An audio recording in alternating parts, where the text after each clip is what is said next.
We had a customer once, they moved offices, they didn't tell IT, and it took 2 to 3 months to get their internet working. So let's not do that. What we're going to do today is talk about what you need to do if you're a small business and you're moving offices in terms of IT. Let's get going. The first thing you're going to need to do is speak to your IT. That seems fairly obvious, but if you're planning to move, they're going to need to schedule time. And if they're an outsourced IT team, they may not have resources available to help with your move. So as soon as you know you're going to move, thinking about it, tell them. They can help offer you advice. If you're a bigger company, they'll go and look at the sites, make sure we've got everything working that needs to be done. Because as I mentioned, connectivity can take a long period of time. So ask IT early. We need to come up with a plan. So I've got a document that I'm going to share with you. You can click on and download and use just a checklist, just to run through the very basics of what you need to do, whether you've got 2 people or 200. If you've got more than that, you might want to consider hiring a IT removals firm. I've worked with a few of them. Some are better than others, but the most important thing is you make sure that on the day of the move, when people start work, the next business day, everything's all up and running and they can just get on with their work. Let's go through some of the things you need to think about. So the first thing is connectivity. So I'll put in the document a link to a couple of tools you can use to find out what connectivity is available where you want to move to. Now, I did go once to see an office with a potential office with a customer, and it transpired, though it was a beautiful office, it had no real internet connection. Obviously now we've got Starlink, which is obviously an option for backup now, but it would have cost more than the annual rents to put a decent fibre internet connection in. Generally, anything less than 10 meg is just not going to work, even for the smallest of businesses.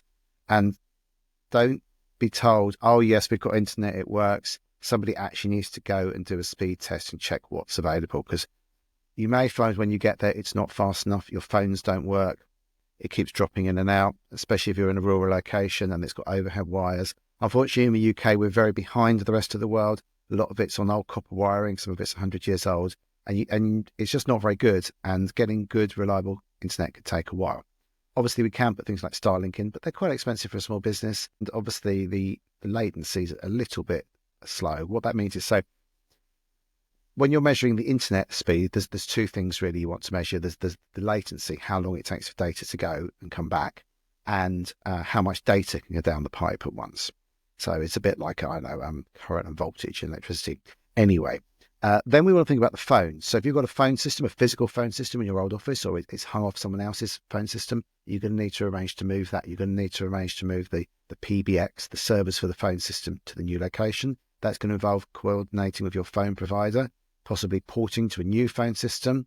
Lots of complexity there. If you're still on the really old systems like ISDN, they're not going to be able to port those, so you're going to have to get a new phone system. That's all going to be programmed, set up, etc. Can be very complicated.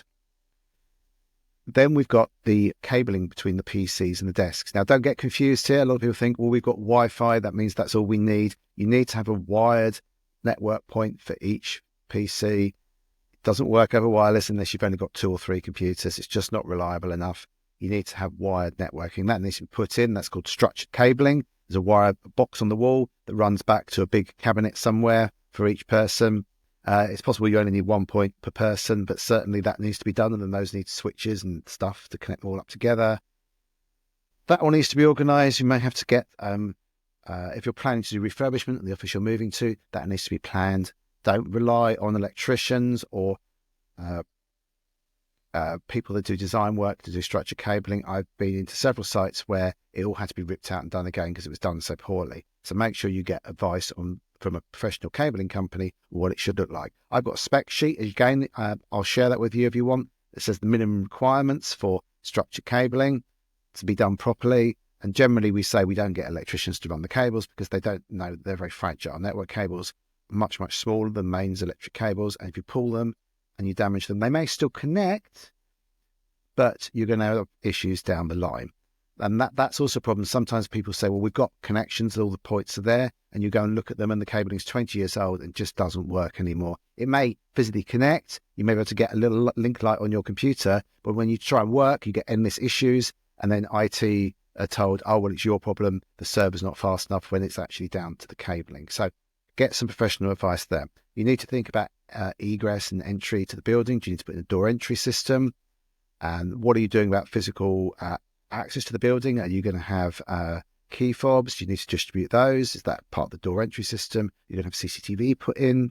And then when you're moving the equipment, whether you guys move it yourselves or you're paying for removals companies, check that you've got insured equipment when it's being moved. And if stuff doesn't work when it gets to the other end, what are you going to do about that? Because things do get dropped, they get broken, things get damaged when you move. You need to plan ahead for that. If you've got a server and that gets dropped and it doesn't work anymore afterwards, that could be a big problem. So this all needs to be planned in advance, a long time in advance. So that's it really. So download my cheat sheet for how to plan your office move. That'll help you. And obviously if you do need help, do feel free to reach out to me and ask if you've got any questions. So hope that's useful. Thanks for watching, and good luck with the new office. And I hope it's a great place to work for you and your team. Thanks for watching. Talk to you soon.